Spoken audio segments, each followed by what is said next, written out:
In these uncertain economic times, you've got to do whatever you can to save money. One of our biggest expenses can be our cars, especially when unexpected repair bills hit. Not anymore. If you own a vehicle with less than 130,000 miles, is less than 12 years old, has a warranty about to expire, or even no warranty at all, you could stop paying for car repairs. Roadside assistance, towing, and rental coverage are all included. Don't wait for the next repair. Make one free call right now to see if you qualify. If your vehicle is less than 12 years old, has less than 130,000 miles, even if it's out of warranty, paying for car repairs can become a thing of the past. Call us right now and get your car protected before your next repair bill hits. Get protection and no more repair bills. Call 800-696-1030. Again, 800-696-1030. That's 800-696-1030. 800-696-1030. Joe had huge problems with the IRS. I knew it was coming. I hadn't filed taxes since 1990. All the IRS letters coming in added up to a nightmare. To get up to like $68,000. My heart started beating fast. It's like, there's no way, man. I mean, I ain't going to be able to do this. Then they stopped his paycheck. So that's when I started making phone calls and found U.S. Tax Shield. U.S. Tax Shield went to work immediately. They just took the bull by the horns. What blew my mind is he called the IRS right then and there. So why is U.S. Tax Shield A+ rated with the Better Business Bureau? Joe knows. They saved me a ridiculous amount of money. If you owe more than $10,000 to the IRS or state, choose the company Joe chose, U.S. Tax Shield. It was the best decision I made. U.S. Tax Shield is the way to go. Life is good. Thank you, Lord. Call 800-471-3287. U.S. Tax Shield. Boo-rah. Yes. 800-471-3287. 800-471-3287. The Internet will never be the same. You're listening to K98Talk.com. Good God, y'all. What is it good for? Absolutely. Let's get started again. This show is not intended for the politically correct or the closed-minded. Enter at the risk of opening your eyes. You have been warned.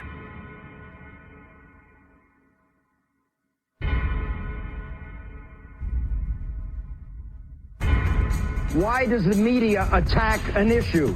To get primetime ratings? In my line of work, you got to keep repeating things over and over and over again for the truth to sink in. The Army Air Forces has announced that a flying disc has been found and is now in the possession of the Army. A moment comes when we step out from the old to the new, and when the soul of a nation, long suppressed, finds utterance.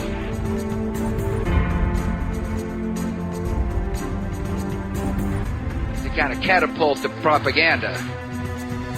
You are listening to Open Eyes with your host, Ira Robinson.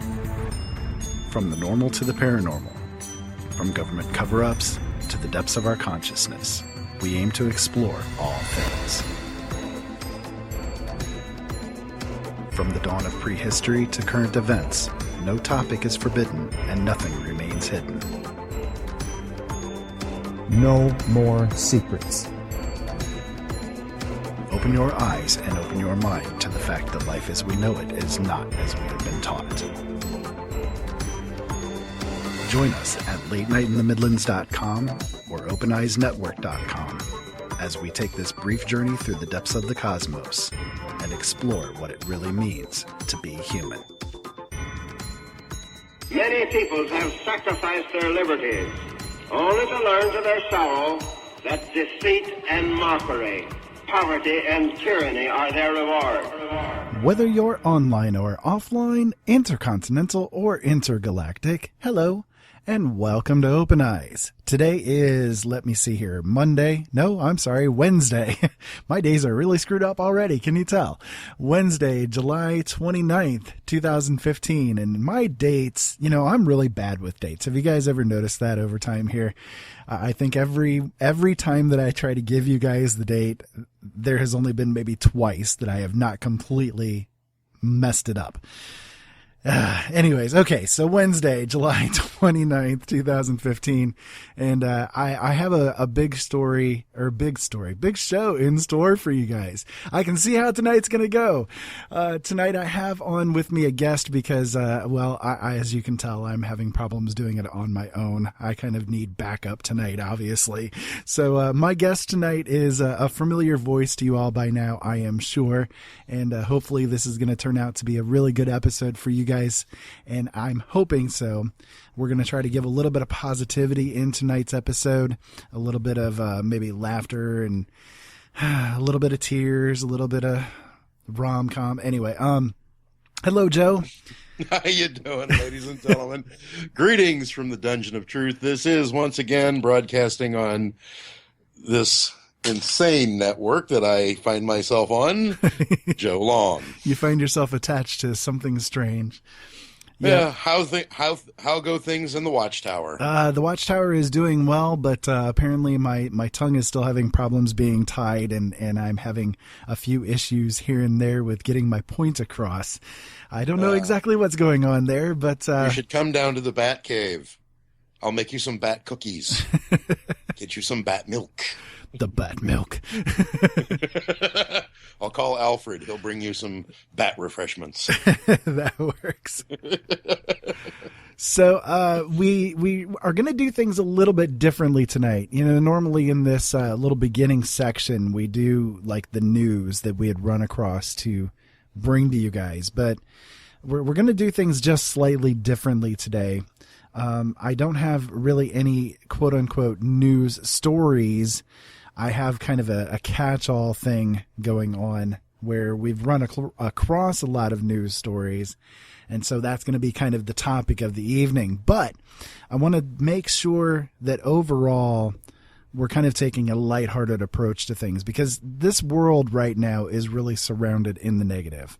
And we do have to pay a lot of attention to a lot of the negative stories that are going on.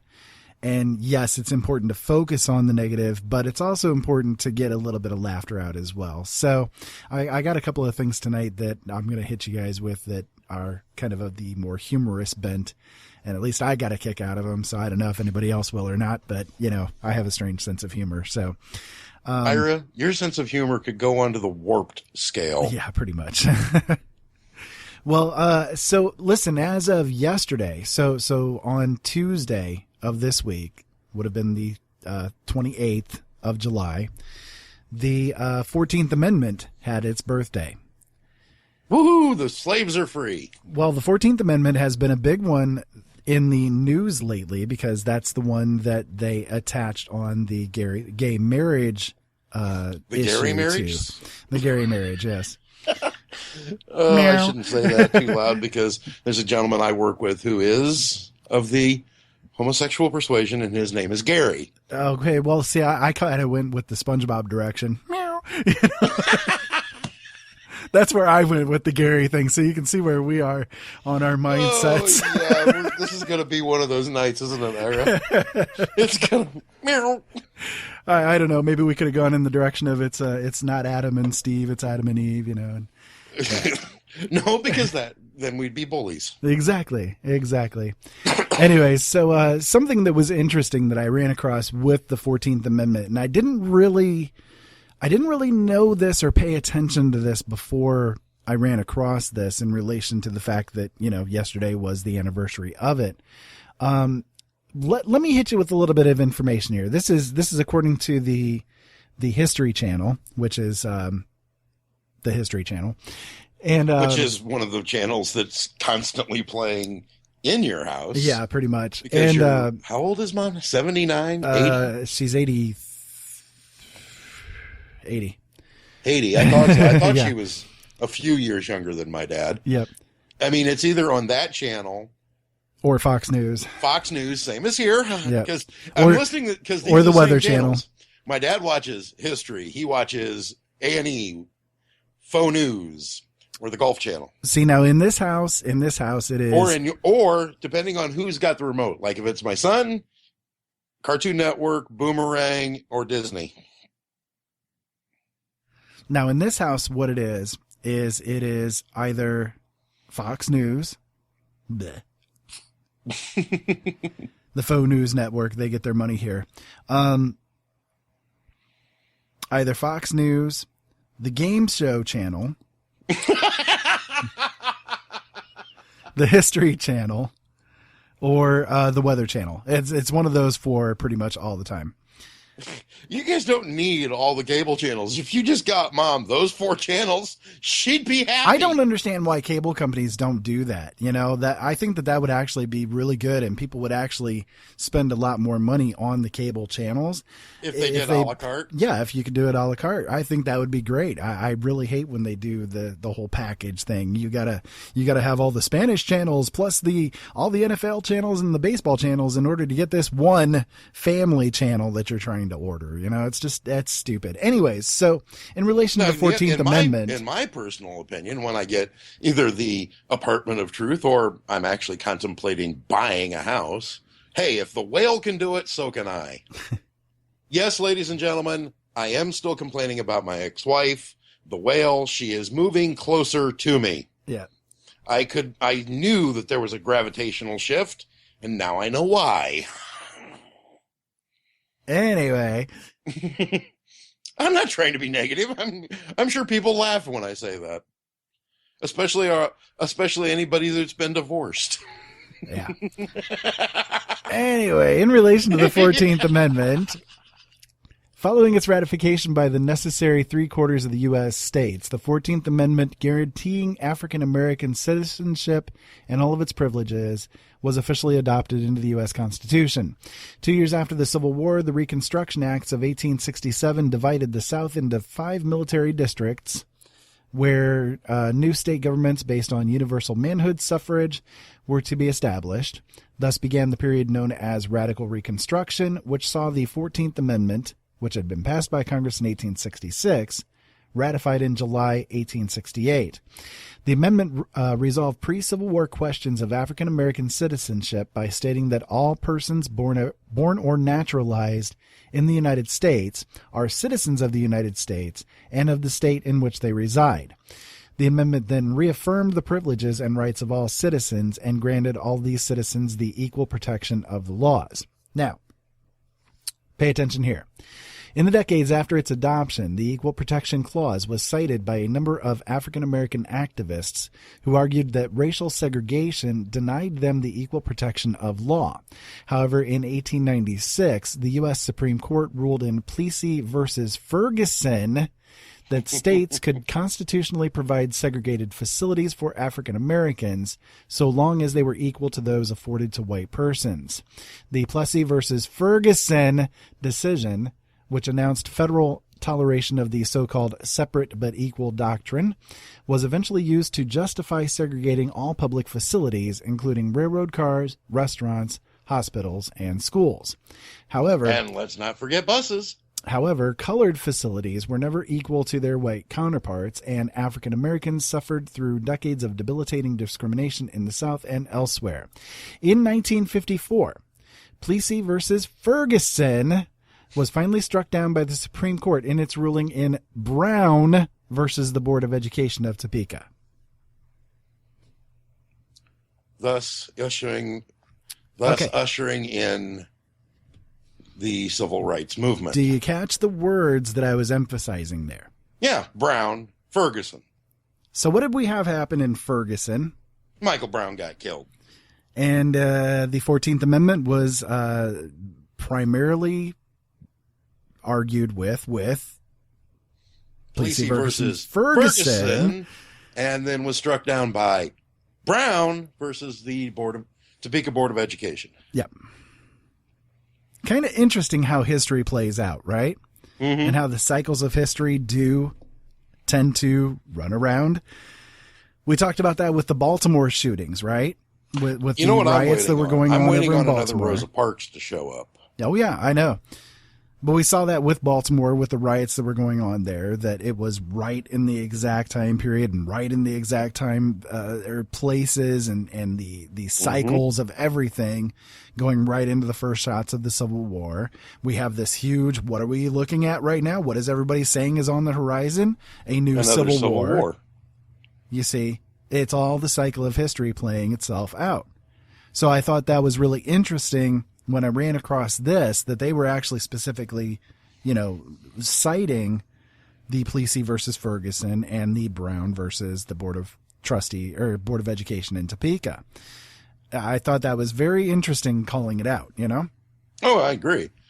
Like I said, I'm waiting for another Rosa Parks type incident. I shall not be moved. Well, I know but that that's too uplifting. That's too positive. Yeah. I was about ready to say that. Because Rosa Parks was a very quiet, unassuming old lady, basically, that was tired and did not want to get up and move to the back of the bus where there was no place to sit. And she simply said, no, I will not. I'm not going to move. And that literally lit the fire for people like Dr. King and Medgar Evers, to literally lit the fire that started the civil rights movement. Yeah, I mean, we have right now the Black Lives Matter movement, which, according to so far away from what Dr. King and people like Dr. King and Medgar Evers wanted. That's more of what people like Malcolm X wanted. Right. One thing that I ran across said that the co-founder of the Black Lives Matter movement is claiming that they will do everything that they can do to shut down the GOP convention. Just as one example. Oh, let's see. Chicago, 1964. Yeah. Or no, that would have been 67. 67, yeah, the 67 GOP convention in Chicago, the Chicago riots. Yeah. So it's interesting again how the cycle of history plays. Mm-hmm. We see it circling around. Now the question is, is this people that are repeating the history intentionally, or is this just an aspect of how the energies of the universe works, that things do this repetitive cycle?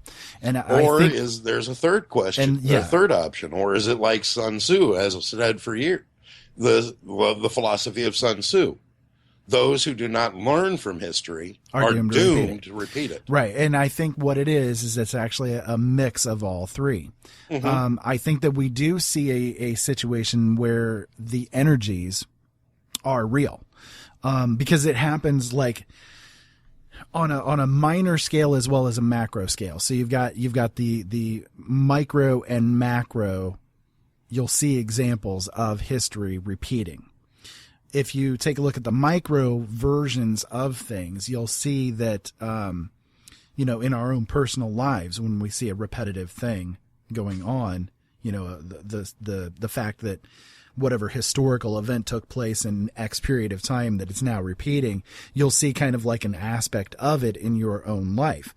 Well, that's not you doing it intentionally. That is the energies of the time period, echoing around and around and around. So it's sort of like we're all in this, we're all trapped in this black hole heading towards a singularity at the end of time that, or the beginning, and everything basically is spinning around and around and around. And as we go around, we keep intersecting these various points over and over.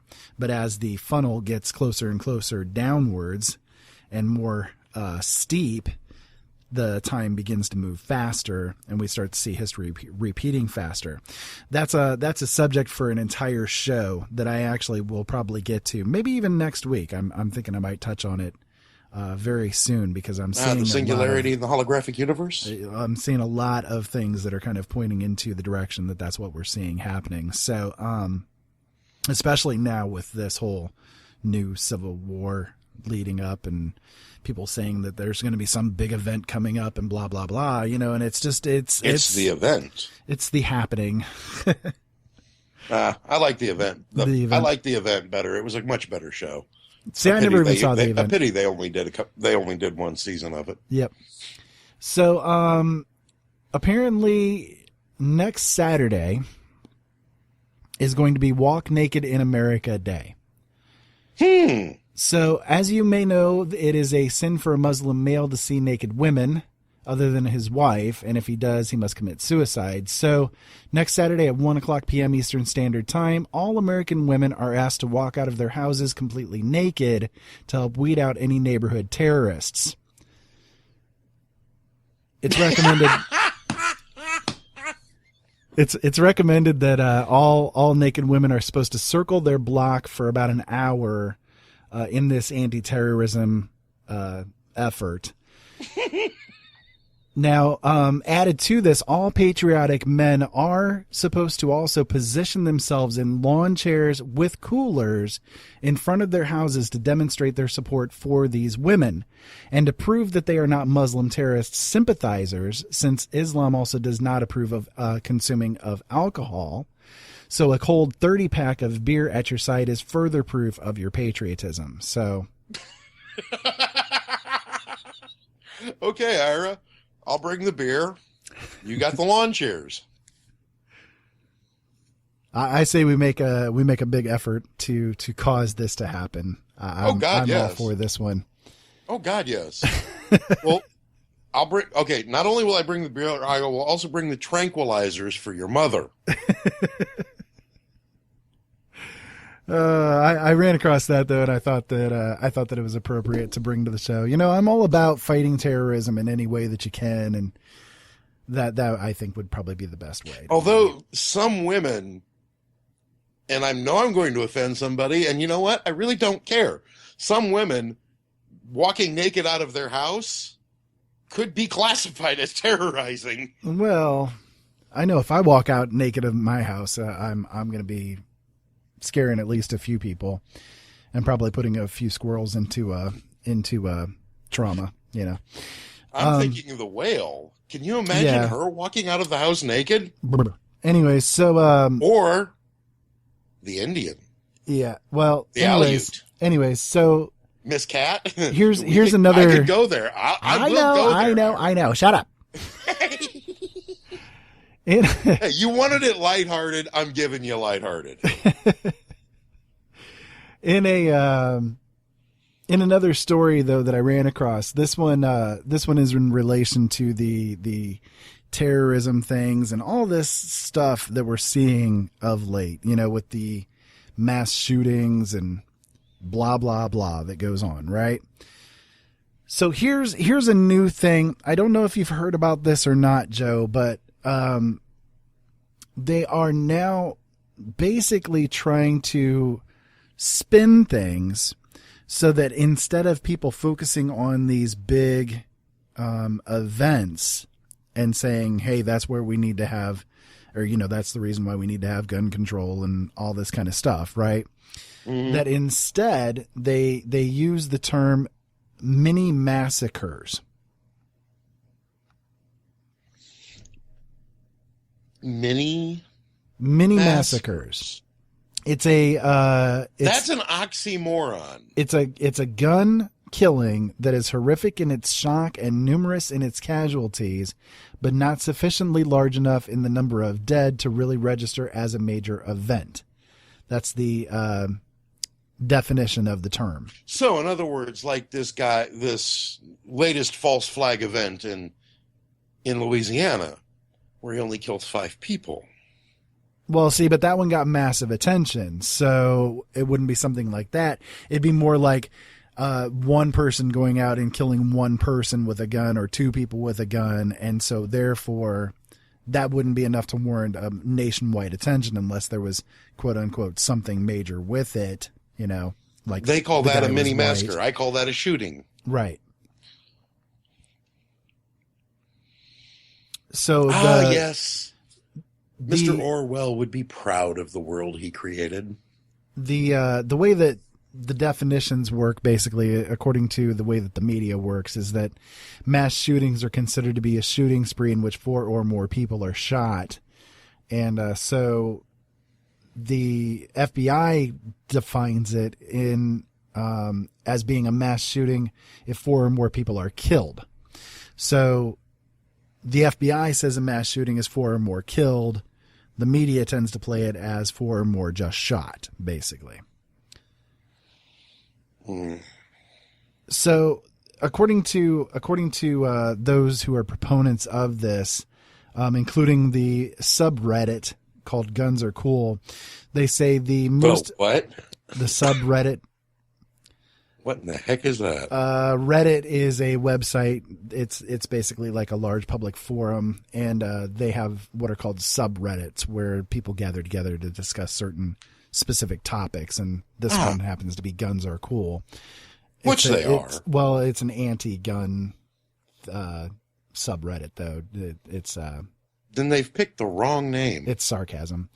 The most obscene incidents of gun violence usually do not make the mainstream news at all. That's according to the subreddit page. Because their definition is incorrect. The mainstream news meaning of mass shootings should more accurately be described as mass murder. So some of the examples of these mini massacres include a 7-person shooting in Philadelphia on June 22nd, a shooting that left 2 people dead, including a police officer in Navajo Nation, Arizona on March 20th, and a triple murder-suicide last Wednesday in Forsyth County, Georgia, the day before the movie theater shooting in Lafayette, Louisiana, that left 3 more people dead. Some of these shootings are so horrifying that it seems odd they didn't generate national news coverage. So that was according to the subreddit. So this is something new that we see popping up where people are trying to redefine these different aspects to bring gun control more into the public light. We see Obama saying a few days ago that the biggest disappointment to him and the thing that he feels is the most lacking in his presidency is the lack of more gun control, and that he will be spending the next 18 months of his presidency doing what he can to put more gun control into place.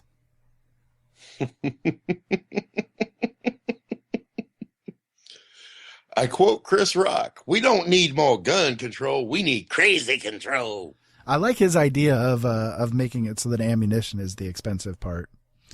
Guns can be cheap, make the ammunition cost, one bullet cost $5,000, and ain't nobody going to get shot by mistake then.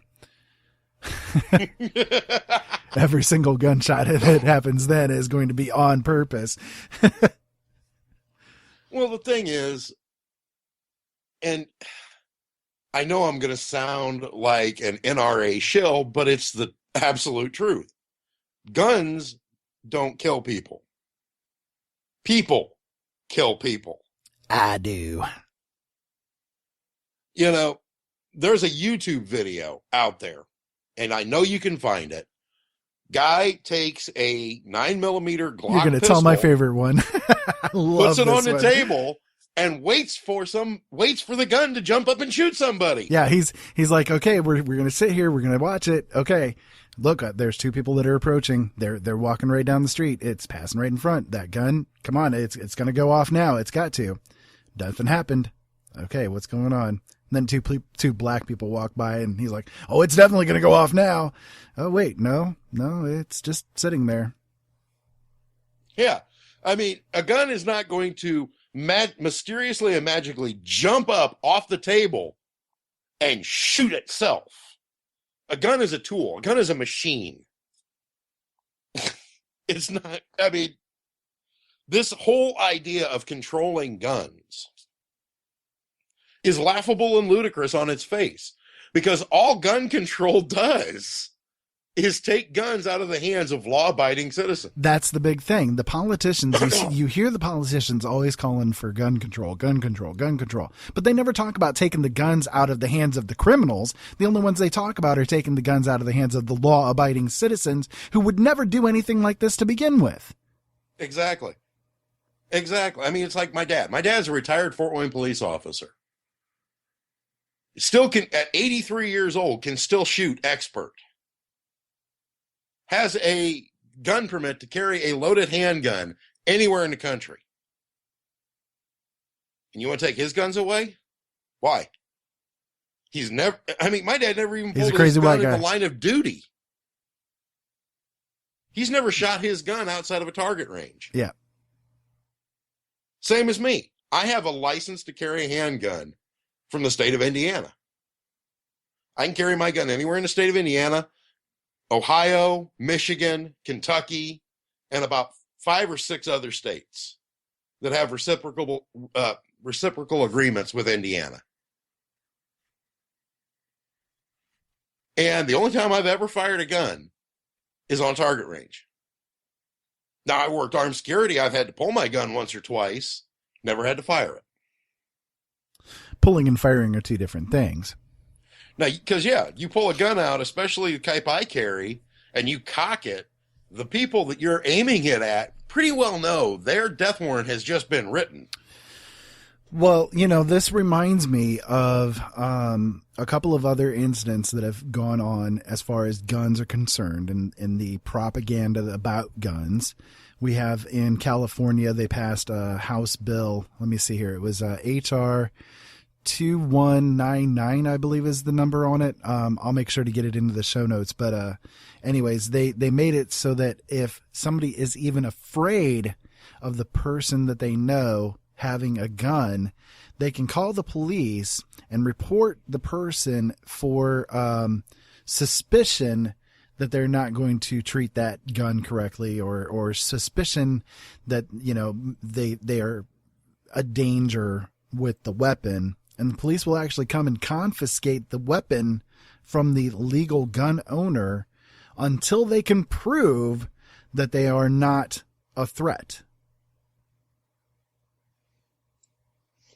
And I'm sure the NRA is going to sue the living snot out of that one, because that's a direct violation of the Second Amendment, and California is a signatory of the Second Amendment of the Constitution. The way that they're getting away with it basically is they're doing it under the auspices of mental illness. So if the person is at risk of being a danger, they basically consider it like putting somebody under the 72-hour watch, psychiatric watch kind of thing. That it's sort of treated in the same way with the gun situation. So they'll take the gun away for an extended period of time. It's called a I had the term in my head just a couple of moments ago. Something like a warrantless execution or something along those lines, where they basically they will remove it until the person can prove that they are not a danger with the gun, that they're not going to be a threat with the gun. So that they're not a danger to themselves or others. So that the burden of proof is on the person who owned the gun, as opposed to the opposite direction of where it normally is, that the police or other entity would have to prove that the burden of proof would be on them to prove that this person is a danger.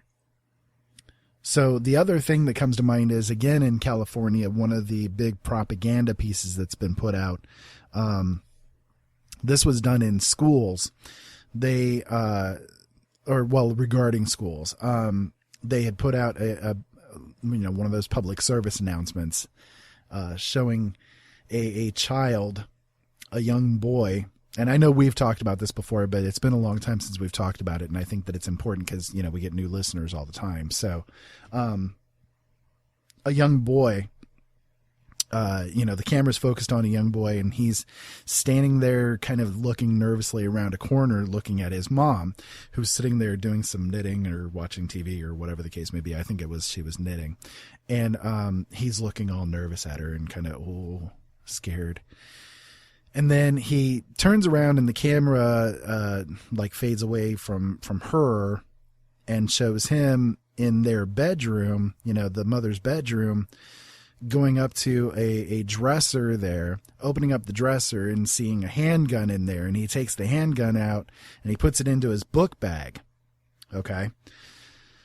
So then the camera goes to another angle, and now you see the boy walking through the hallway at school, going to his classroom, and, kids wandering around and blah, blah, blah. He's got his book bag with him. And then he goes into class, and he's sitting there in class, and he's got his book bag with him, and the teacher's teaching the class. And after the class is over, everybody walks out of the room. The teacher sits down at her desk, and he walks up to the teacher with his book bag.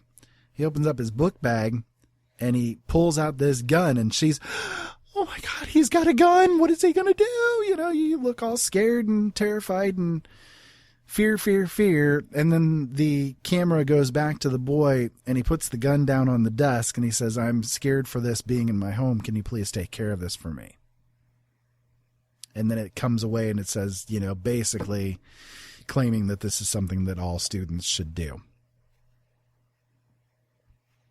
I'm sorry, if my son were to go into my dad's closet where he's got a lockbox where he keeps his pistols, or comes down here and were to get into the locked gun cabinet and take the guns to school and say, I'm scared with this being in my house, could you please take care of this?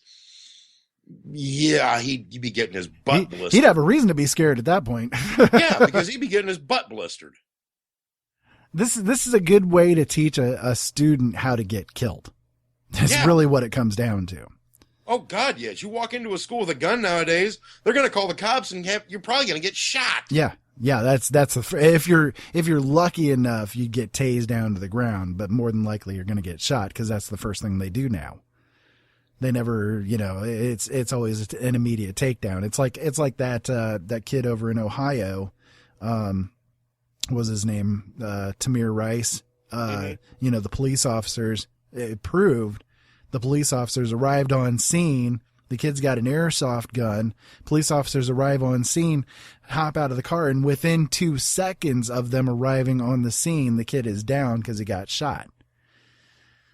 They didn't even call out, drop your weapon or anything. They just jumped right out of the car and blew him away. So, you know, you're going to be lucky if you get anything less than that. The thing is, the kid didn't have to die. No, it wasn't even a gun. No, it's not just that. If they took their sweet ass time calling the emergency response teams. They do that all the time, though, Joe. There's been incident after incident where they'll take down somebody. You know, they'll shoot, they'll take somebody down, and they'll wait until the person is dead before they call the ambulance. Or if the ambulance has arrived on the scene, they won't even allow the EMTs to go up and take care of the guy. It happens over and over again. The kid's sister, yeah, for trying to get to him to help him. Yeah, exactly. And that is so freaking messed up, to say the least. And yet the DA declined to prosecute. Yeah. It's a sad situation, man. All right. Well, listen, let's go ahead and take a break here real quick. And when we come back, we'll get into a little bit more regarding the topic of gun control and maybe more specifically regarding that video. And also I have some other things to get to as well. So stick around with us, folks. We're having a weird night here tonight. And my name is Ira Robinson, and I am here with Joe Long. And you can also hear us on Thursday nights together. Brothers at Arms airs 7:00 p.m. Eastern Standard Time on LNMRadioNetwork.com, as well as OpenEyesNetwork.com. The show is now also, Joe, being played on K98 Talk. So thank you for the guys over there at K98 Talk for picking up the show, as well as our show here, Open Eyes, and Adventures in Autism as well.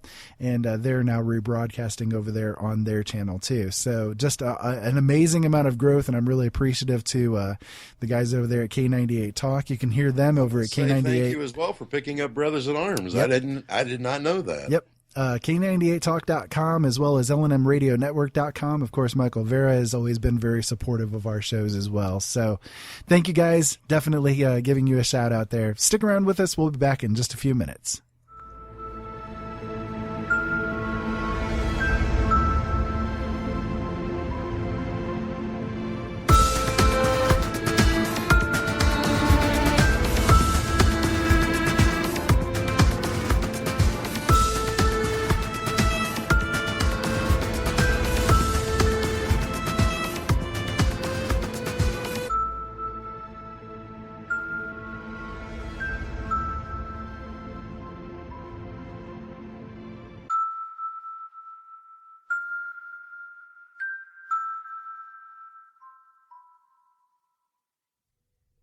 Have you ever heard of Audible? Audible is a website with hundreds of thousands of audiobooks. They're all high quality, easy to listen to, and, best of all, if you take advantage of a special deal that we've worked out for you, you can get one for free. That's right, a free audiobook of your choice in any genre simply by going to audibletrial.com/openeyes and signing up for the free trial.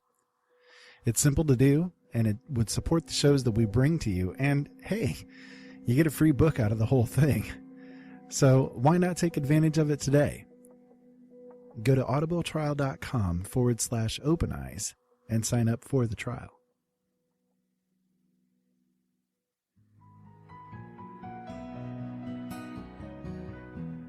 The Late Night in the Midlands radio network is deeply devoted to you, the listener. We feel it is necessary to bring you all of the information that you can use in your life. Each and every day you will find something to listen to here. And whether you come away from the shows informed, inspired, or entertained, it is our passion. We don't bow to corporations, and we don't have handlers to tell us what not to talk about. We bring you everything. Late Night in the Midlands, however, is fully listener-supported.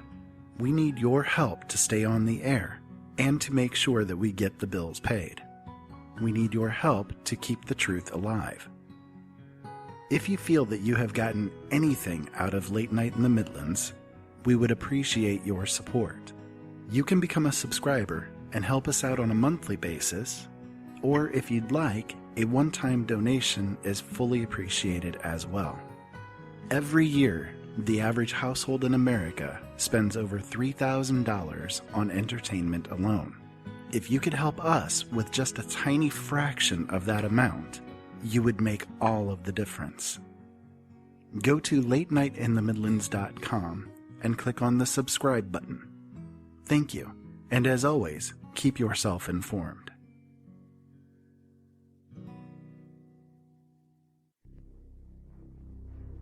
Brothers at Arms is not about being militant, though there is a time and place where that is necessary. Brothers at Arms is not about arguing, though there are times where things may get heated. Brothers at Arms is not about who is right or wrong. There are many sides to each issue. Brothers at Arms is about exploring those sides, about dealing with the issues facing us today, about coming together and, through opposing views, understanding the deeper truths that are in the middle. Join Ira Robinson and Joe Long each Thursday at 7 p.m. Eastern Standard Time on latenightinthemidlands.com as these Brothers at Arms discuss what you need to know. Brothers at Arms, it's about time.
Here I am in the corner of a dark room. The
Some serious channeling of some Queen there. That was Globus. And you guys are listening to Open Eyes. Welcome back. Man, you were reading my mind. I was like, man, am I listening to Queen? Wow. He definitely sounds like old Freddie. Definitely. And that was most definitely a Queen-like song there. Anyway, so that was Globus. And I really like that group. Jolene ran across them last week, and I found a way to be able to broadcast it, air it out. And yeah. So anyways, welcome back to Open Eyes. My name is Ira Robinson, and you guys are listening to me having a conversation here tonight with my my troublemaker in chief. What? You are. Just slightly. Just slightly. Anyways. I just tell the truth. That's all I do. Yep. If that causes trouble, well, then so be it. Well, I ran across something, and I meant to talk about this one, I don't know, maybe a couple of weeks ago, and I thought it was very interesting enough to bring it to the show and have a decent conversation about, because I've seen this kind of thing go on many more times than once. So a Florida church has sent out a delinquency notice to a new member, reminding her that worshipers are expected to pay $1,000 in required fees or face possible removal from the church. Candace Peterson said that she started attending the Greater Mount Moriah Primitive Baptist Church about 6 months ago after moving to a new home in the Tampa area, but she received a troubling letter from the church. The single mother said that she received what amounted to a delinquency notice from her new church, asking her to contribute $50 a month, along with other assorted fees, to remain a member in good standing and vote on church matters. Okay. What? The predominantly black church, which has operated for more than a century, asked her to pay a yearly $250 anniversary fee and another $150 for Mount Moriah Day, amounting to $1,000, some of which would be set aside to pay off church debt. So Peterson said, "What church charges you to help pay off what they're going through? I'm not there for that." The letter from Assistant Administrator Ladrita Spencer and Pastor B.R. Fulton Jr. also reminded Peterson that children, including her 11-year-old daughter, were expected to pay $5 a month to the church in addition to 2 annual $15 fees. The letter notified Peterson, who said that she had been unaware of the required contributions, that members fell into delinquency if they failed to make payments for 3 months or more. In order not to be removed from the church roll, your attendance to this matter is greatly appreciated, the letter said, but offered to grant her a 90-day hardship exemption. Isn't that nice of them? Oh, God, yes. I mean, that's just so Christian of them. Church officials acknowledged that they sent the notice to Peterson, but they declined to offer additional comments or explanation. So Peterson posted a copy of the letter on the church's Facebook page, where one church member in good standing scolded the younger woman for publicizing her complaint. She said, "I love my church and my pastor. I know that people have opinions regarding the letter that was sent out to this young lady and put over social media. I don't understand why so much negativity about paying a monthly assessment of $50 a month that you already knew about. If you go to a club or a bar, wherever you wish to call it, every weekend, you are paying about $10 or maybe more to get in the door and then paying again for drinks. As Christians, we're required to be obedient." Obedient to who? Obedient to God? Okay. Obedient to the church? Not okay. There's no man. He's up in the sky, and he's really bad with money. Always needs money. I mean, for crying out loud. When I was young, I went to church before I awakened to who and what I truly am. The devil. When I went to church... Sorry. I'm sorry. I didn't mean to call you that. Call me what? The devil. I'll accept that. You're Batman. What are you, man? I'm Batman. I'm Batman. Exactly. But Yeah, did I toss a couple of bucks in the collection plate every week? Yeah. Did I make change in the collection plate once or twice? Yeah. You might be a redneck if you make change in the offering plate. You better believe it. Hey, when all you got's a 10, you're not tossing a $10 bill in the collection plate. I toss it in there, take 5 and 2 ones out. My mom would glare at me, but I do it. Hey, I worked hard for my money back then. I work hard for my money now, but what can I say? Uh-huh. I never once in all the years that I went to church did I ever see my mom or anybody else that I knew receive a collection notice from the First United Methodist Church in Ossian. Now, Ira, you've had much more experience with all branches of churches. Oh, yeah. Did your mom, who was a devout Baptist at one time in her life? Well, to go into my background, just so that people are aware, I come from a background that basically equates religiously to this. diverse. My mom was a Catholic. My dad was an atheist. We went to a Baptist church, and they sent me to a Lutheran school. Like I said, religiously diverse. I got into studying Hinduism, Buddhism, Taoism. I got into looking into the Satanic Church, just to learn everything that I possibly could learn about everything that I can possibly learn about. Were you a devotee of Mr. Crowley? No, but I studied it just so that I could have a knowledge of where people are coming from with things, because that's the way that I look at things. It's a sign of intelligence to be able to argue every side of an argument. Excuse me. To be able to argue every side of an argument while not believing any of it, that's kind of, to me, a sign of intelligence, because then you show an understanding of the whole kit and caboodle of it all. So, anyways, for me, now, where do you get a kit and caboodle? Do you buy a kit? You buy a kit, and it's a caboodle. Is there a kit and caboodle kit you can buy? There is indeed. It's a kit and caboodle kit. Hey, you wanted it light. I'm trying to keep it. And it's very kitschy, by the way. And it's very kitschy, by the way. Okay. Although you might have some cliche things with your kit and caboodle kit. I had, at one time, I was on track to be a pastor. I was, studying to become a preacher in the Baptist faith.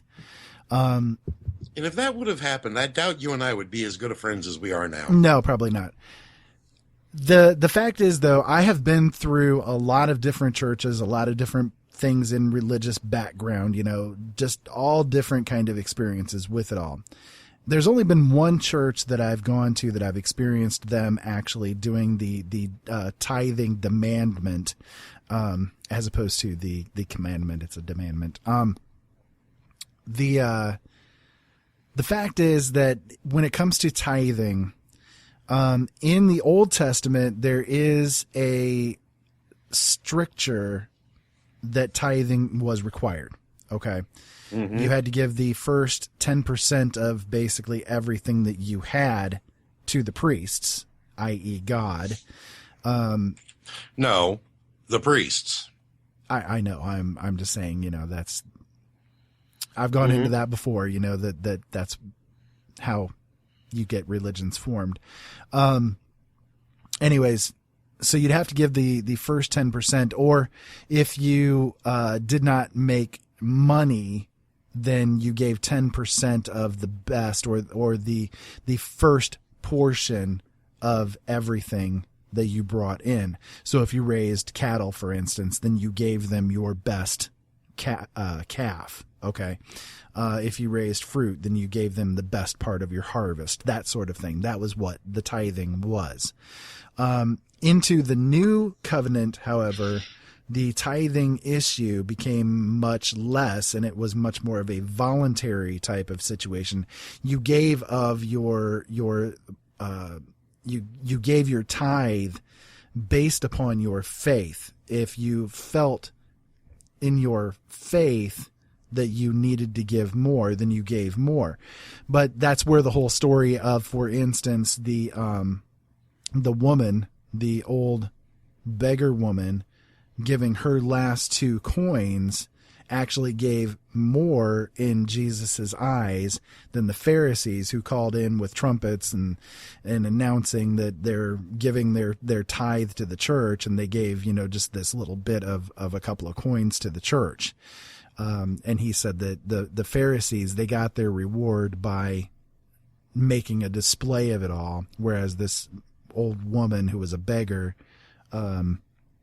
came in humble and gave the last of herself, basically, to ensure that the church would be able to go forward. She gave more, and her reward would be greater.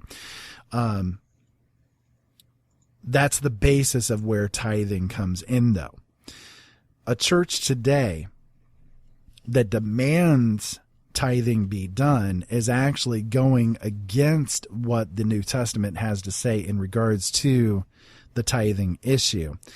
And it's an interesting argument, basically. I have been to one church that required, again, it was a demandment to tithe. And needless to say, we walked in, found that out, and walked right back out. The same can be said as well of other churches that we went to that had other strange demandments as well, such as walking into a church. My then wife and I went to a church for quite a long period of time, up until one summer came around when we walked in wearing shorts and t-shirts because it was blazing freaking hot outside, and we got the glare stares, and we were told that we were not to wear that kind of clothing in the church. And I said, according to what Scripture says, if a person is naked and still seeking God, they can come forward in their nakedness and still be accepted. So why do I have to dress up to come to a church? You're not scriptural. Goodbye. So, to quote the great George Carlin, why do I need to go to a building once a week to compare clothing? Pretty much. And you see that especially prevalent in a lot of the more upper class churches, of course. And traditional churches. Traditional churches, yes. I can tell you this, if we were to walk in when I was a younger man, much younger, like when I was 11, 12, 10, 8, 9, 10, 11, 12, which is when we were going to the Methodist Church in Ossian. If we were to walk in a polo shirt and nice pair of pants, Pastor Davis, who was a great man, had him over to dinner many times. First time he ever came over to dinner. This is how you can tell a true Methodist pastor. My mom asked him if he'd like coffee or tea. He looked her dead in the eye and asked if she had a beer. Yeah. I can agree with that kind of pastor. Asked her if she had a beer. She got him a beer. But he would not care what you were wearing. The main reason we left that church is when he moved on to another church, I believe in Arizona, the whole feeling of the church changed because the new pastor was much more traditional. Yeah. And we left. And truthfully, my mom and dad have gone to church several times since then. They've talked about going back to church on a regular basis. And your mom didn't instantly burst into flames? No. My mother was actually raised Catholic, Ira. Yeah, for years, she wore a Saint. She was baptized and confirmed in the Catholic faith. I know that. Yeah. I mean, she was raised Catholic. Whereas my dad, who was raised Lutheran, German Lutheran to be precise, as he called her for many years, a sinker neck. And there's a joke behind that, ladies and gentlemen. He called him that because most Catholics wear, when they get their first communion, they'll be given a cross and usually a saint medal, either St. Christopher or St. Jude or whatever the patron saint of that particular church is, which is another thing that have always bothered me about Catholics, because is there not a passage in the Bible that forbids idolatry? Oh yeah. And yet Catholics are the biggest idolaters out there. Yeah. They have saints coming out their ears, and they have a saint for everything. Well, it's the basis of paganism that the Catholic Church has. I mean, the idea behind paganism is that there's basically a God for everything, you know. So because the Catholic Church was kind of formed in the areas where a lot of the paganist belief systems were, they basically did exactly that. They co-opted and subverted most of the pagan religions. So if the pagans had a god who was the patron of, I don't know, travelers, for instance, then they would say, Saint Michael Saint or Christopher. Yeah, sorry, Saint Christopher. Saint Christopher, patron saint of travel, children, and police officers. Yes, and so, you know, it was easy then, an easy transition for the pagans then to just say, well, okay, we'll just be Catholic then. So that was the whole reason why, and it still is in prevalence today. So it puts the butts in the pews, right, and the money in the coffers. Now there's an interesting word. Pew? Yeah. Why is it a church bench is called a pew? Well, I think it's because when you sit down on it, when people were, you know, kind of in that time period, they didn't bathe very often, so the wood got rather stinky after a period of time. So people would walk along and go, phew. Okay, I'll accept that. You know, there's going to be a few fairly religious people that are not going to like this episode very well. Probably. But I mean, the whole idea, I mean, even the Catholics don't send you a bill. No, they have other methods. They have the idea of like plenary indulgences. Let's say the plenary indulgence idea. Let's see. Well, they had, I'm trying to think. It was during the 1100s or so is when these really first started to raise their heads around. They came up with the idea of an indulgence to allow someone to buy forgiveness for a sin that they had yet to commit. So if somebody, let's say one of the leaders, like one of the royals, for instance, knew that they would be shagging somebody down the road as opposed to their wife, they could actually buy an indulgence from the local Catholic priest, and they would then get forgiveness ahead of time and not have to ask then, not have to go into the confessional booth and speak about what they did. They would just basically buy these writs of forgiveness from the church. So they could pay, 100 gold pieces for a writ of forgiveness that would cover X amount of sins. And then they would just basically, use that piece of paper to say, well, I did this sin. I've bought my forgiveness, and I don't have to go and confess it in the confessional booth. That way nobody has any kind of intrigue that could be used against the royal family. And so that became a very popular idea, and they actually made a crap ton of money off of it for a number of years. And in fact, the indulgences idea is still in place today. It's just not used very often. So I'm sorry, that's just wrong on so many levels. It really is, yeah. Well, the whole idea of Catholicism sometimes annoys me. The whole, I'm going to go out and do whatever I want from Sunday afternoon until Saturday. I'm going to confess on Saturday and go to church on Sunday. Well, it falls into one of the other issues that I've always had as far as the different type of Christianized religions are concerned, is the idea that somebody could commit these vicious acts over and over and over again, could be, the most horrific type of person on the planet.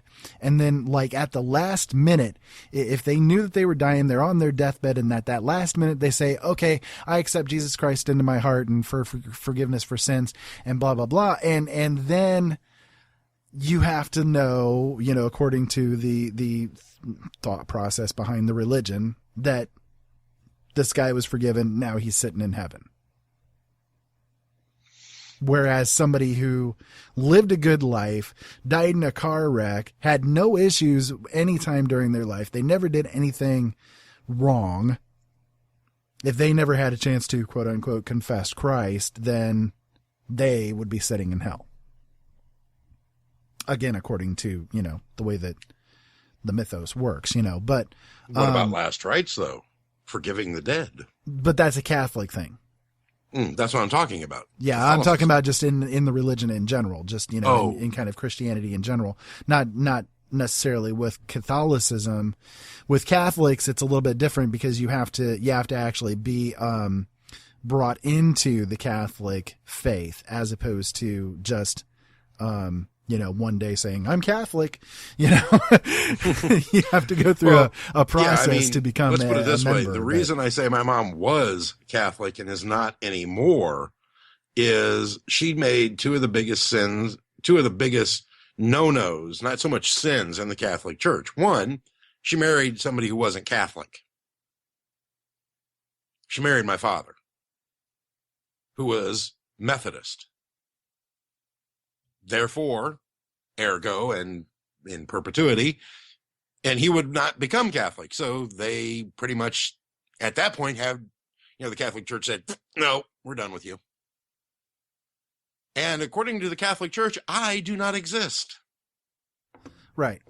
Because you were born out of the Catholic religion. In the Catholic faith. Right. See, my mom had the same issue. She was excommunicated. She was excommunicated because she got a divorce, and then she actually remarried somebody that was not Catholic, and then had me. She was excommunicated. My mom was excommunicated the minute she divorced she was excommunicated when she married somebody who wasn't Catholic. Right. Anyways, so that's again kind of a weirdness, but the other thing that the Catholics had as a big moneymaker was the idea of limbo followed by purgatory. They're kind of classed as one and the same these days, but during the time periods where these were really big prevalence, they were considered separate. Basically, what's the big problem with limbo? How low can you go? Yeah, the idea basically though was that somebody could buy their way out of purgatory or buy a relative out of purgatory. And they became very successful doing it. They made a lot of money doing this kind of thing. I mean, a lot of money. When somebody, for instance, if somebody died, the priests could claim that they were actually in purgatory, and that the family then had to give to the church all of his earthly belongings. And that could include everything that they had inherited at that point in order to get out of purgatory. And they would do it. Like I said, Joe, the Catholic Church became rich for a reason. They became very, very pro at the hard sell. They were the Catholic priests are some of the best salesmen around. They really are. Oh yeah. They have to be. Because they feed a big BS story all the way. Anyways, so we're going to get ourselves in trouble, aren't we? Well, I don't care. I speak the truth as I understand it. And these are the things that I've learned over the years. Now, again, as far as this, just it is ridiculous that, again, I quote George Carlin, they take in billions of dollars a year, pay nothing in taxes, and they always need a little bit more. And they give nothing in return, really, in the end, because everything that they give is supported by other means. So a lot of the Catholic charities, for instance, they're not done through the tithes that are given by the church members. They're given as a separate donation to the church. Mm-hmm. So they're given the 10% tithes. A lot of the food, the soup kitchens and stuff like that are, again, private. They're run through the church, but they're given it's private individuals saying, oh yeah, we're going to set this up. Right. Or even corporations partnering with the church. Oh yeah. Quite a few of them do. And you know what they use that for? Big tax write-off. Oh yeah, because they can write all of the donations off in taxes. One other thing as well, before we take the break, which we're going to have to hit here in a minute. One other thing that's a big prevalence as well in the Christianized kind of things, not necessarily Catholic, but getting more into the Protestant religions, or denominations. Sorry. One of the big ones that's out there is the prosperity churches, the prosperity Christianity. This is a big one. It's very popular. You see it a lot with televangelists and stuff where they claim. In case you saw prosperity. Yeah. The prosperity doctrine is basically the idea of taking a few of the verses that are in the Bible that kind of support the idea of if you have faith, then you're going to see yourself being prosperous here on earth. They take those really out of context and they really run with it. So you'll see things like somebody like Jerry Falwell. Yeah, that'd be one. Creflo Dollar. Jim Baker. Creflo A. Dollar. He's another big one. That charlatan. Yeah, those are the people that are a snake oil salesman from Hades. Well, yeah, I mean, he just in the past year he said, "Oh well, I need my people to give me $65 million so that I can buy a new jet because God tells me that if I don't have you people do this, I'm going to go to hell." You know what I'd say? Good luck with that. Burn, baby, burn. Yeah, and he actually got it. I mean, he actually got the $65 million to buy a new plane. That just proves the point that I have been trying to make for years. People are stupid. People are stupid. Yes, exactly. People are, to quote Ron White, you can't fix stupid. No, you really can't. And the same prosperity doctrine are those who do the whole. They'll send you the bottle of holy oil that the pastor has prayed over, and here you need to rub this around, and if you do that, then God's going to bless you. You're going to see yourself blessed. You're going to, but we need you to give a faith donation. You need to give us $300 in your faith donation. That's what they call it, to prove to God that you are willing to do what it takes to prove your faith, and he is going to bless you 10 times in return. So if you give us $300 in your faith donation, by 3 months from now, he's going to give you $3,000 back. You see, that's the prosperity doctrine. That's what it all comes down to. But according to the Bible, God does not demand that you prove your faith. He just asks you to have faith. Faith is not possible to prove. Exactly. It's impossible nowhere in to the prove. Bible does it say you must prove your faith by doing X, Y, and Z. Well, there's kind of arguments that I could use against that, though, Joe, because if you think about it, the whole beginning of everything, Judaism-wise and Christianity-wise and Islam-wise, was all done through Abraham, who was told to prove his faith by taking his son up on the mountain and kill him. But he couldn't do it. Well, no, he went through. He was going to go through with it, got all the way up to the point where he was going to do it, and then God gave him a ram to do it to instead. And let his son live. But that was what God demanded of him to prove his faith. So but I'm saying faith, there is no good man, no, not one. Right. And that it is not by works or by deeds, but by faith that you shall be saved. But without your works, your faith is nothing, according to the Bible as well. So once again, the Bible contradicts itself. You got it.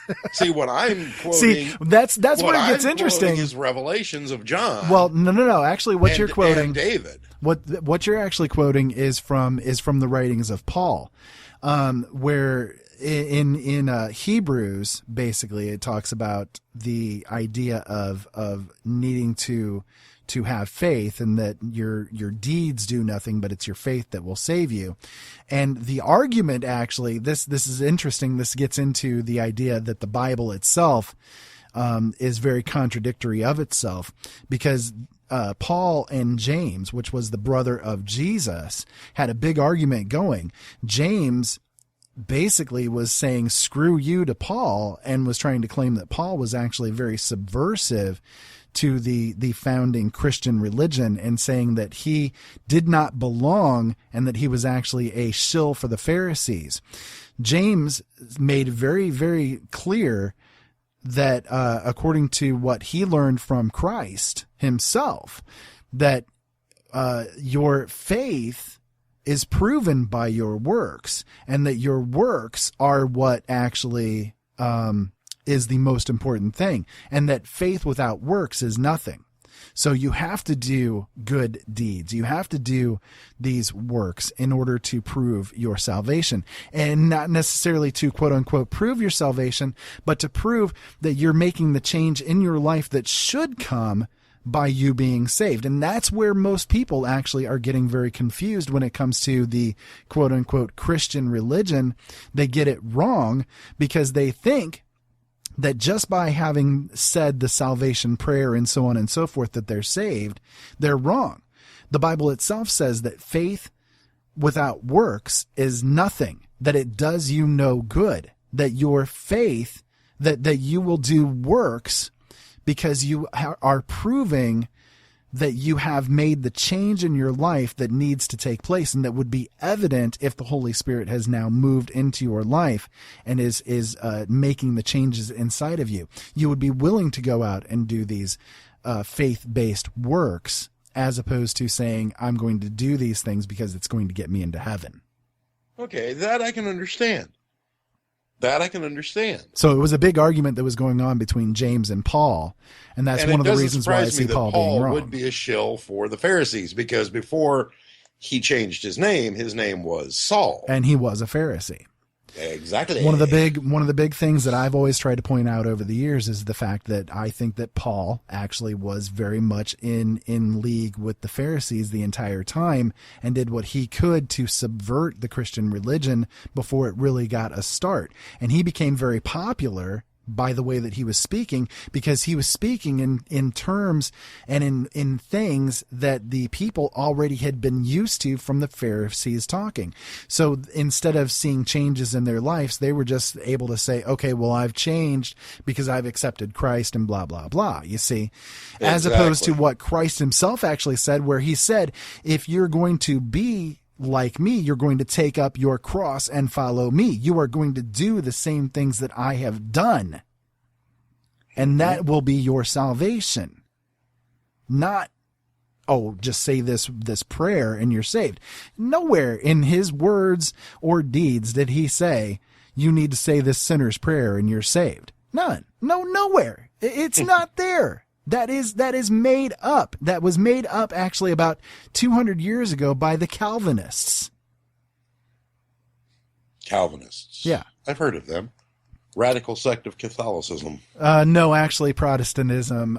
It was started by John Calvin, and it was the idea that you had to go through these different processes in order to work out your salvation. And so it kind of is an offshoot from there. The sinner's prayer, the sinner's thing, that sinner's prayer thing, nowhere in the Bible are you going to find it. If that was what would be the case, then that would be right there in the Bible. Here is the method to be saved. Blank, blank, blank. That's it, right? You would think that if that was the method of salvation, that it would be right there, right? But you don't see it anywhere. There's no words anywhere that you have to say or do or anything along those lines. Your salvation, quote unquote salvation, we're talking like it's an absolute thing, and I don't believe in that. No, in fact, the Bible says that you work out your faith with fear and trembling. Because you never know if you actually are saved or not. You never know if you have that salvation at that moment or not. You need to be very careful about what you do, what you say, and who you say it to, because you might be damned and you don't know it. No, I probably am, but I'm going to have a lot more fun. Well, I'm just saying, that's for those who are Christian, the ones that say that they are Christian. The Bible itself says you work out your faith, your salvation through fear and trembling. You need to be very afraid that what you have is not real and that you need to keep working at it because it's a daily fight. Anyways, listen, let's go ahead and take a break here because we're really over at this point. We're about 20 minutes past where we should be. So, does that surprise me? We get on this type of topic, we go all night. Let's go ahead and hit this break. You guys are listening to Open Eyes. We'll be back in just a few minutes.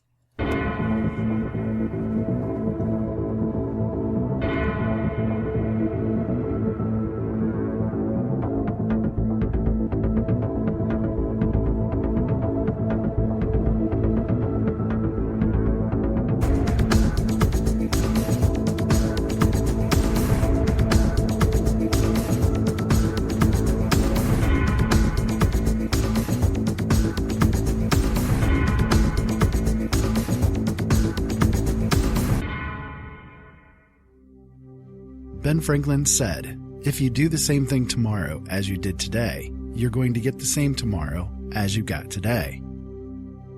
Changing the world starts with you, and changing you starts with changing the way you think. Late Night in the Midlands can help. Listen to all of our shows at latenightinthemidlands.com, because things really do need to change.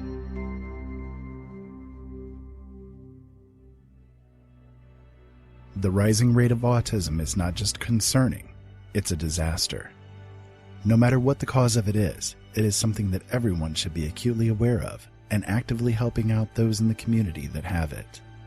That is why Adventures in Autism was created. Adventures in Autism is a show inspired by our life with our son Seth, and the many experiences his autism has brought to our lives. Each episode we bring you the topic of the week, news about autism, and resources to help you and your family or friends out in their own adventures with autism. Tune in Mondays at noon and midnight on lnmradionetwork.com or openeyesnetwork.com and get involved in the community. Let our experiences be an inspiration to you.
And welcome back to Open Eyes. My name is Ira Robinson, and I'm here with Joe Long, my brother from another mother, and my co-host for our show that we do on Thursday evenings starting at 7 o'clock p.m. Eastern Standard Time, Joe Long. Hello, Joe.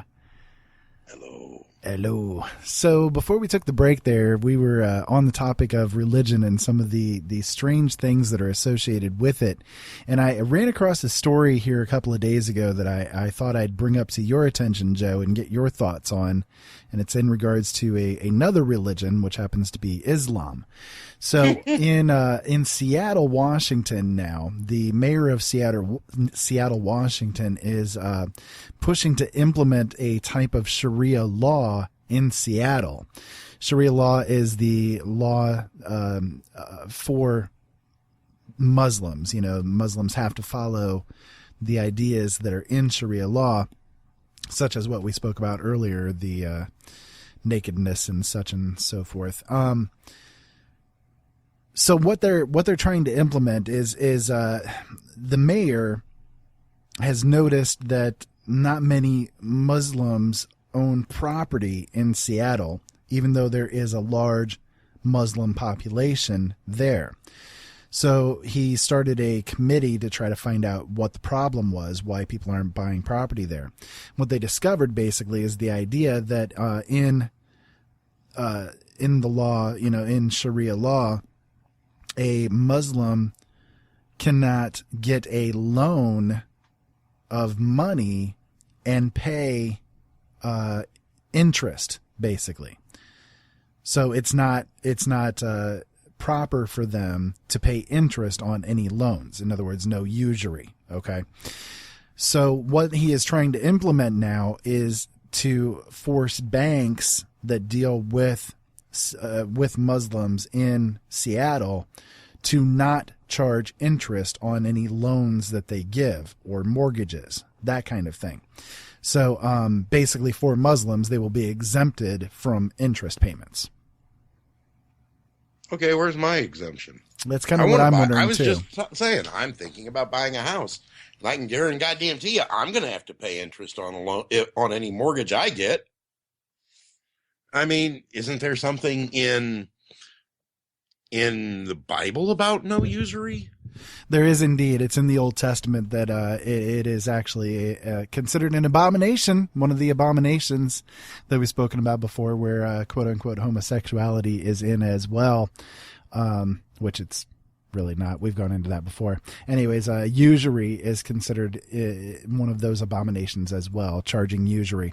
That is actually what caused Jesus to get ticked off and start wailing on a banker, was the fact that they were charging interest on any kind of loans that they were giving out in the church there. So, yeah, it's definitely there. Yeah, so why can't you got really quiet all of a sudden? Why can't we have that? Weird. Okay. Yeah, you're right. I mean, I think to me it's rather blatant pandering to allow one group to be exempted while everybody else has to do it. Exactly. That kind of ticks me off. I would agree. In fact, it really ticks me off. So, yeah, I just kind of wanted to get your thoughts on that. You know, we see more and more at this point that the government is really kowtowing to the Muslim culture, and it's not. I'm not trying. It's really starting to annoy me that, you know, as a single white American male, I don't have somebody bowing down and kissing my butt. Well, it's because you're part of the minority majority, right? Exactly. You don't vote Democrat. Anyway, so I'm gonna get in trouble with that one, ain't I? A little bit. You're definitely gonna get in a little bit of trouble on that one. I'm sorry, people. I'm sorry. Don't be sorry. You know, I don't vote Democrat. And, you know, I am part of that I'm just out of that 18 to 40 single white male category that can be discriminated against and degraded with impunity. Will you get to the point? Yes, only I could have executed such a masterpiece of electoral fraud. And I have the records to prove it. Here, just look at these. Each one a work of Machiavellian art. But why? Because you need me, Springfield. Your guilty conscience may force you to vote Democratic, but deep down inside you secretly long for a cold-hearted Republican to lower taxes, brutalize criminals, and rule you like a king. That's why I did this, to protect you from yourselves. Now, if you don't mind, I have a city to run. I love it. We need Republicans to rule us. We secretly want it. I love it. I love it. I love it. I love it. I love it. I had to throw that in there since the talk came up. I love it. It's great. It's great. So, I have in the last little bit that we have here, I have a couple of things that I wanted to go through real quick. I wanted to make sure to get all these in, to get your thoughts on. I ran across something. It was, speaking of religion, you know, I thought this would be kind of appropriate to throw into the whole mix. Somebody had posted a list of different bulletins that have been put out in churches over the years. You know how you go to church and you get the weekly bulletin, right? Mm-hmm. Okay. So, somebody had made a list of things that are actually, to be found in different bulletins over the years in churches.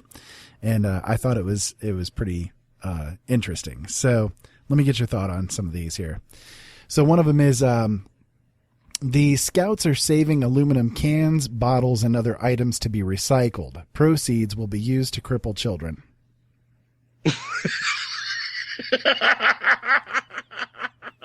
That's good church for you, right? Oh, yeah. Yeah. We're going to use the proceeds from the Scouts to go out and break some legs. For those of you who have children and don't know it, we have a nursery downstairs.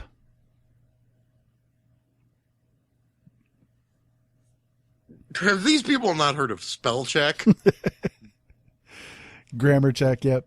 It's in Microsoft Office these days. The ladies' Bible study will be held Thursday morning at 10. All ladies are invited to lunch in the fellowship hall after the BS is done. Hey. It's an appropriate one. Yeah, gotta appreciate their honesty. How about this one? Evening massage at 6 p.m. instead of message. Okay, sign me up. I could use one. The pastor would appreciate it if the ladies of the congregation would lend him their electric girdles for the pancake breakfast next Sunday morning.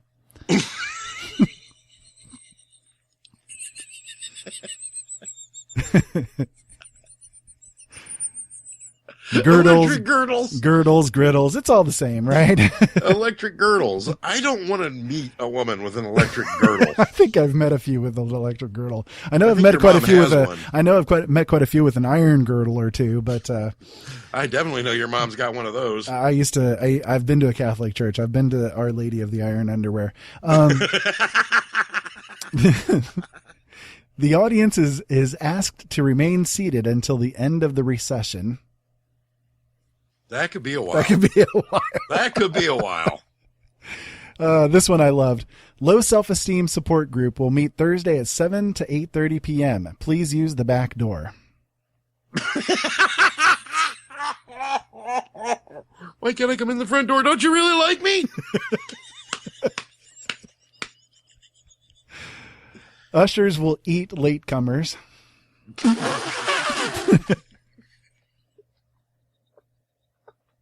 I'm going to kill you on this one. The third verse of Blessed Assurance will be sung without musical accomplishment.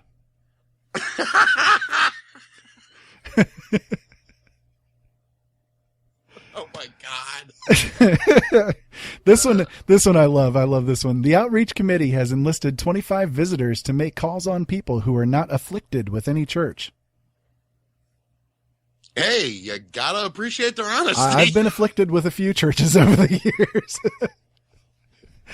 The Reverend Merriweather spoke briefly, much to the delight of the audience.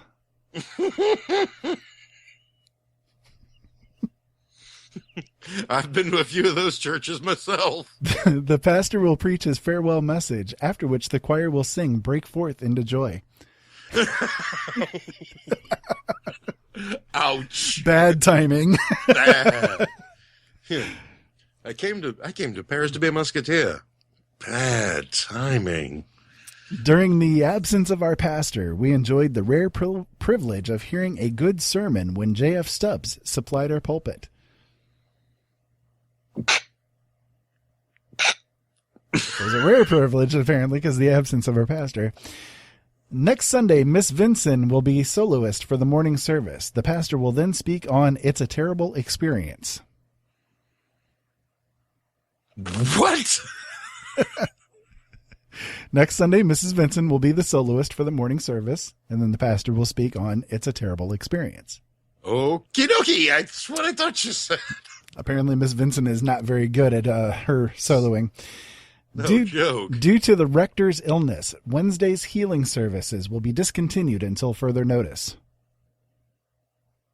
Run that by me again. Due to the rector's illness, Wednesday's healing services will be discontinued until further notice. That's what I thought you said. Not very good healing services, apparently. Not really. The stewardship offertory says Jesus paid it all.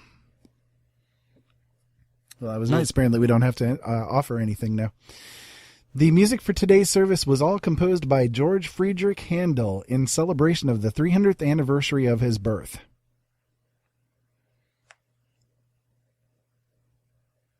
Huh? So apparently Handel wrote the whole thing to celebrate his 300th anniversary of his birth. That's what I thought you said. Remember in prayer the many who are sick of our church and community. Instead of sick in our church and community. Sick of our church and community. The 8th graders will be presenting Shakespeare's Hamlet in the church basement on Friday at 7 p.m. The congregation is invited to attend this tragedy. Let's just give them a little complex. Well, then they can go in the back door, apparently, on the Wednesday nights at 7 o'clock to exactly to get help with their low self-esteem. The concert held in Fellowship Hall was a great success. Special thanks are due to the minister's daughter, who labored the whole evening at the piano, which, as usual, fell upon her.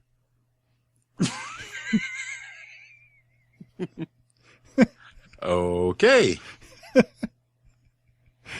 22 members were present at the church meeting held in the home of Mrs. Marcia Crutchfield last evening. Mrs. Crutchfield and Mrs. Rankin sang a duet, The Lord Knows Why.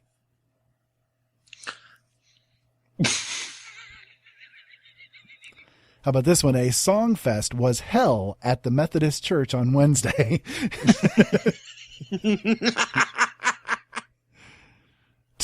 Today's sermon, how much can a man drink, with hymns from a full choir? So apparently there is a limit to how much they can drink because the choir is full. Mm-hmm. Hymn number 43 will be Great God, What Do I See Here? The preacher says the Reverend Horace Blodgett, hymn 47, Hark, an Awful Voice is Sounding. Okay. On a church bulletin during a minister's illness, it said, God is good, Dr. Hargreaves is better. Okay, no hubris there. Potluck supper is to be held. Prayer and medication is to follow.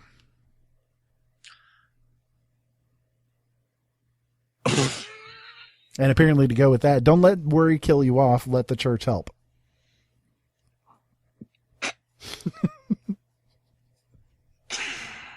The pastor is on vacation. Massages can be given to the church secretary.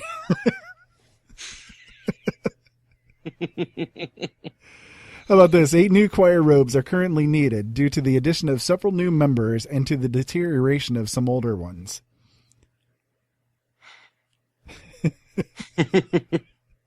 This one I think is my favorite. The choir invites any member of the congregation who enjoys sinning to the join the choir.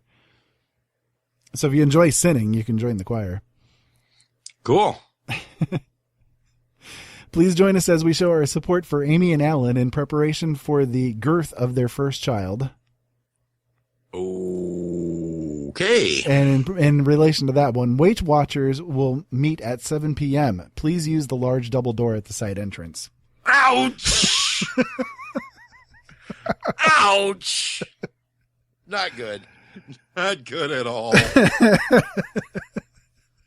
So they're real big, apparently, on insulting the Weight Watchers people and the low self-esteem people. Yeah, no joke. Anyways, I wanted to make sure that I had enough time to get through those, because, yeah. Some of the things you run across in church bulletins, man, I'm telling you. So, are you going to be taking part in the Walk Naked for America thing? Oh, absolutely. Absolutely. I'll be out on my front lawn with a cold 30-pack cooler and binoculars. That works. That works for me. Maybe a video camera so I can get nice and up close so that you can enjoy it as well. That would be very appreciated. So we've got about, The question is, are you and your wife going to be taking part? That's a good question. I don't know. Maybe. Because if that's the case, I'm riding over to your house.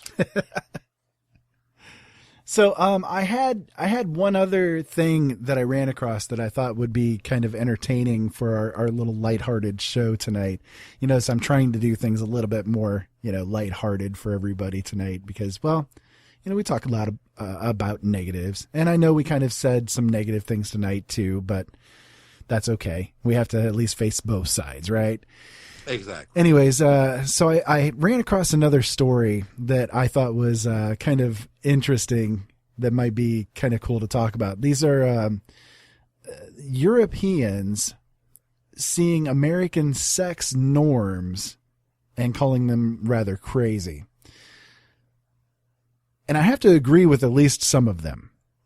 Totally. Okay. In fact, this first one I talk about quite a few times, actually. Extreme violence in the media is fine, but don't show any nipples. Exactly. I've never understood that.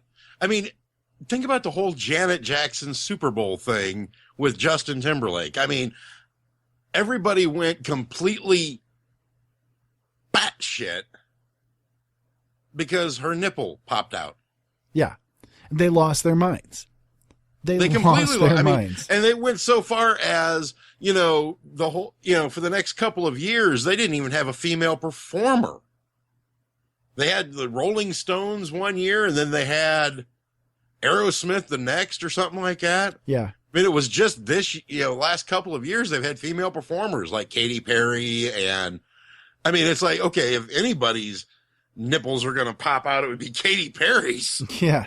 Have you seen some of the outfits that woman wears? Well, I mean, listen, according to different studies that have been done, the average American child is going to see an average of 200,000 violent acts and between 16,000 murders on TV by the time that they're 18 years old. So 200,000 violent acts and 16,000 murders by the time that they're 18. But let them see a fraction of a second of a nip slip and people lose their damn minds. It makes no sense whatsoever. And it is a strange thing in my mind to see because, look, when it comes down to it, we've said it before, human beings are here for four things when it comes down to the basic physiology of us: eat, sleep, poop, and have sex. That's it. That's all that we do. Okay. Exactly. So why is it that people are so freaked out about talking about sex or even mentioning sex or, oh my God, God forbid somebody should happen to see a nipple, but it's the puritanical start of this country is what it is.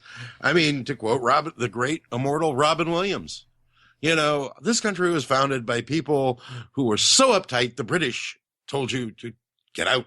I mean, how uptight do you have to be for the British to say, get the hell out, take your buckled shoes and go? Yeah, you're absolutely right. I think it is, yes, a throwback to that. And I'd like to know, when are we going to get away from that? I mean, that was 400 years ago almost at this point, right? Exactly. So when are we going to actually finally get away from thinking in those kind of terms? I mean, you could go over, I know somebody that I know went over to Europe And they saw a commercial for cereal on TV, and there was a bare-breasted woman there. And he was like, whoa, wait a minute, what?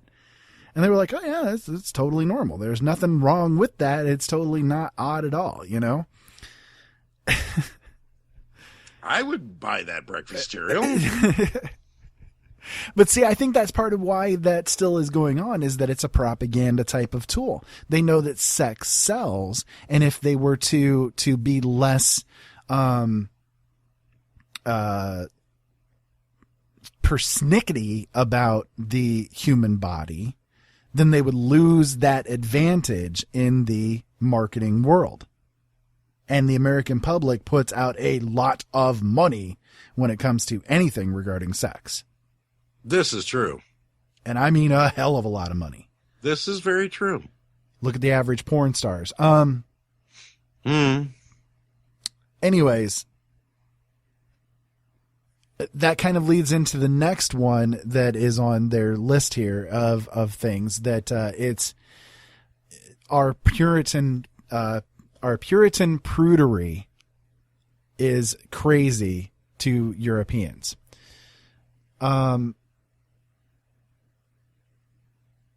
I like how they put this. We can't even sell a cheeseburger in the United States without overtly bonerific images that are frankly confusing. Are we supposed to eat our food or have sex with it? And yet we are so prudish that Attorney General John Ashcroft once spent $8,000 of taxpayer cash to cover up a statue's breasts. I remember that. I remember that whole controversy. Yeah. We then spend billions of dollars on abstinence-only education programs that spread misinformation and shame teenagers into thinking that sex is dirty and is going to ruin their lives forever. And instead of curbing the number of unwanted pregnancies and sexually transmitted infections, the opposite happens. Yeah. We've said that on this show for years. Right, and this is compared we've said it to each other for years. We've been saying it on this show for as long as we've been doing this show. Well, compare that to European countries, most of which have like really comprehensive sex ed programs, right? Mm-hmm. Easy access to birth control and universal health care. The United States has a teen pregnancy rate of 41.5 per 1,000 people. By contrast, the Netherlands had teen birth rates of 5.3 per 1,000 people. Switzerland is 4.3 per 1,000 people, and Germany is 9.8 per 1,000 people. They also have lower STD rates and a lot lower rates of HIV and AIDS. Exactly. Again, it's because, I got lucky and you got lucky. We were both, well, maybe not so much you, as far as the parents. My mom is a healthcare professional. So she had no problem with me learning about sex, and sex ed through the schools, which laughably was a joke. I learned more from Playboy and Penthouse. Speaking of which, did you hear that Caitlyn / Bruce Jenner is doing a Playboy spread? That's a train wreck waiting to happen. Oh, God, yes. That's one of those that somebody's going to be calling up old Hugh and going, can you imagine? Listen. I don't want to sidetrack too much here, but we're almost at the end of the episode anyways. But listen, you and I grew up in the generation where going out and sneaking our dad's Playboys was kind of a thing, right? Mm-hmm. So can you imagine if that was still really prevalent today? And it still is in some places, but and that's where internet are slow. Scamming your dad's Playboy and finding a spread of Caitlyn Jenner in there. Talk about really warping somebody's perceptions of sexuality. Oh God, yes. God, yes. And again, not that anything is wrong with him being a transsexual, but the average teenage boy is not looking for that in particular. No. I think if it actually comes to be, that will be the lowest selling Playboy Playboy magazine issue ever. Yeah. Old Larry Flynn will be calling up Hugh Hefner going, what the heck were you thinking? So, according to Europeans, another craziness here in the United States is our fear of hugs. I have no idea what they're talking about there. I love to give hugs. Yeah, but if you think about it, I mean, America is kind of really touch phobic. You know, there are big problems with the average person giving a hug out to anybody, and that's been that way for a long time here in America. Yeah, I agree. I'm a huggy person. You know, I love giving hugs to people, and people usually kind of freak out when I approach them for a hug. They don't know what to do, and I'm like, I hug everybody. You know, it's just my thing. I'm a hugger, you know, so. You know, with me, the first thing I usually do is stick my, for a man, I stick my hand out and it's like, I'm going to shake your hand, whether you like it or not. You're going to get your hand shook. Yeah. For a woman, I will go up and, oh, nice to meet you. Little peck on the cheek. I'm very, well, and that's the Irish in me, big hug, kiss on the cheek, hey, how you doing? Hey, Yeah. At least I'm not French. Hey, oh, kiss on both cheeks, Yep. Another one is our anti-abortion violence. And I kind of have to agree with this one as well. I agree with them. So far, I've agreed with them all. I find it absolutely stupid that people that are so opposed to a woman getting an abortion and so-called killing their baby will shoot an abortion doctor. Yeah, they're going to kill somebody else to not kill somebody else. It makes no sense. Again, that's that weird dichotomy that goes on. And kind of like Robin Williams again, in the dictionary under redundant, it says see redundant. Yeah, exactly. And then the last one, and I again have to agree with this one, our preference for circumcision. I have no problem with, The thing is, as far as the circumcision idea is concerned, is that it started off, the whole basis for circumcision is religious. The only reason why circumcision is a thing is because of the Jewish religion. Mm-hmm. And it got passed into the Christian religion and has basically now become part of the culture at large, especially here in America, not so much other countries other than Israel itself. Have any kind of dealings when it comes to circumcision, but people here are taught that circumcision is good and that it is the right thing to do and it keeps you cleaner and healthier and all this kind of stuff. And honestly, there's no truth to that. If our penises are very easy to take care of if we're taught to take care of them. It's just a matter of laziness that causes any kind of issues, Mm-hmm. But yeah, so we're very prevalent as far as circumcision is concerned, and it really doesn't make any sense. It has that one is personal choice one way or the other. I really don't care. Yeah. Okay. What another man does with his wedding tackle is no concern of mine. Well, Joe, listen, we are out of time. As you can hear, the music is now playing, and we're getting ready to wind down here. But do you have any kind of final words that you'd like to get out? Have fun. Have a lot of fun. We take ourselves very seriously for the majority of the time, and we'll probably be taking ourselves pretty seriously again tomorrow night. Who knows? We may just kind of go off on a tangent like we did. We were originally supposed to be talking about the paranormal, and we just kind of took off on a sideways tangent and went completely nuts. But have a little fun. Just have a little fun. Just take it easy, kind of decompress a little bit, but keep your eyes open. Indeed. So if you guys want to go to the show notes for this show, I'll have the links to all the different articles that we talked about here. You guys can go to openeyesnetwork.com/OE127. If you want to go to my Facebook and Twitter pages, those are at Open Eyes Network on both of those platforms. And if you want to send me an email with any kind of information or feedback or thoughts or comments or yell at me or whatever you want to do, you can send it to feedback@openeyesnetwork.com. Again, that's feedback@openeyesnetwork.com. You can also go to the Contact Us page there on our website, openeyesnetwork.com, and send us anything that you'd like to through there as well. We make it pretty easy to do so. Make sure you tune in tomorrow night, 7 o'clock p.m. Eastern Standard Time. We'll be back here with Joe as well on Brothers at Arms. Until next time, keep safe out there and have fun. And thank you so much, as always, for listening.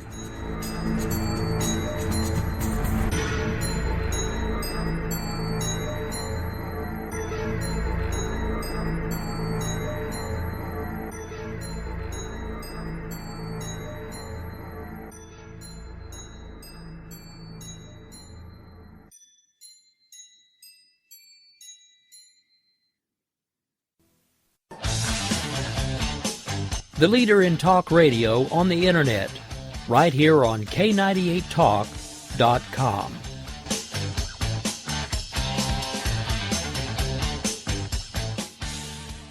When our water heater broke down last month, it was a nightmare. It took 5 hours for the plumber to show up, and he charged us a couple of $100 just to come out. And then it cost another $1,800 to put in the new water heater. By the time it was all said and done, I felt like I'd been taken. But what else could I do? The smartest thing you can do is get a home warranty from American Residential Warranty. Their home warranties pay to repair or replace all your major appliances when they break, and they will break, and at the worst possible time. Call American Residential Warranty right now for free information on home warranties starting at just pennies a day. Don't wait for your refrigerator to stop running or your ceiling fans to stop turning. Call American Residential Warranty right now. Ask how you can save up to 50% on washer and dryer coverage. Just call 1-800-513-6154. That's 1-800-513-6154. Again, 1-800-513-6154. Call now.